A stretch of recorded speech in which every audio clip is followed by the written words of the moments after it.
दोस्तों, नए कानून में पत्नी को मेंटेनेंस लेने के लिए कौन कौन सी बातें प्रूव करनी पड़ेंगी और पत्नी नए कानून के किस सेक्शन में मेंटेनेंस का केस फाइल कर सकती है। नमस्कार दोस्तों, मैं हूं आपका एडवोकेट विवेक पांडे और आप देख रहे हैं आपका अपना चैनल लीगल पोजर। दोस्तों, अगर अभी तक आपने हमारे चैनल को सब्सक्राइब नहीं किया है तो सब्सक्राइब अवश्य कर लें, क्योंकि लॉ से रिलेटेड ऐसे ही कंटेंट हम आप तक लाते रहेंगे। दोस्तों, सीआरपीसी के सेक्शन 125 में पत्नी को मेंटेनेंस के लिए केस फाइल करने का राइट था, पर अब नए कानून बीएनएसएस में ये सेक्शन बदलकर हो गया है 144, जिसके तहत पत्नी अपने पति से मेंटेनेंस ले सकती है। और इस सेक्शन के अनुसार अगर पति पत्नी को घर के खर्चे और पर्सनल खर्चे नहीं दे रहा है, तो ऐसे में अगर पत्नी के मांगने पर पति द्वारा खर्चे देने से, उसका मेंटेनेंस देने से मना कर दिया जाता है, तो ऐसी सिचुएशन में पत्नी सेक्शन 144 के तहत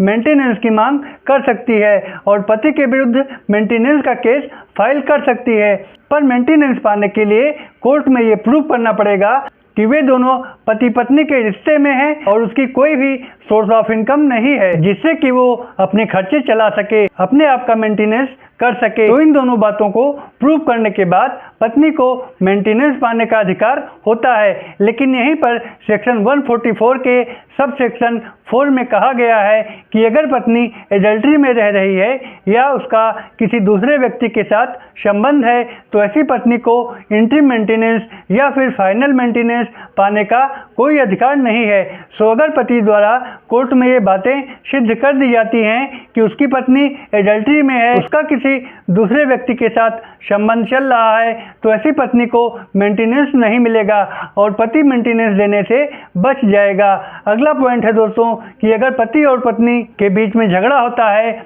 और पत्नी ससुराल छोड़कर अपने मायके चली जाती है और पति द्वारा उसको बुलाने के कई प्रयास किए जाते हैं, इसके बावजूद भी वो वापस आने को, साथ रहने को तैयार नहीं होती है, और अगर उसका पति ये बातें कोर्ट में प्रूव कर दे तो वो मेंटेनेंस देने से बच जाएगा और पत्नी मेंटेनेंस पाने के अधिकार से वंचित हो जाएगी, यानी उसका मेंटेनेंस डिसमिस कर दिया जाएगा। नेक्स्ट पॉइंट है दोस्तों कि अगर पति पत्नी आपसी सहमति से अलग रह रहे हैं और आपसी लड़ाई झगड़ों के कारण दोनों आपसी सहमति से अलग रह रहे हैं, तो इन बातों को अगर पति प्रूव कर देता है तो नए कानून के अनुसार पत्नी मेंटेनेंस पाने का अधिकार खो देगी और पति मेंटेनेंस देने से बच जाएगा। तो दोस्तों, ये था हमारी आज की वीडियो का विषय पसंद आया हो तो एक लाइक करके चैनल को सब्सक्राइब कर दें। फिर मिलेंगे एक नए विषय के साथ, तब तक के लिए goodbye and thanks for watching.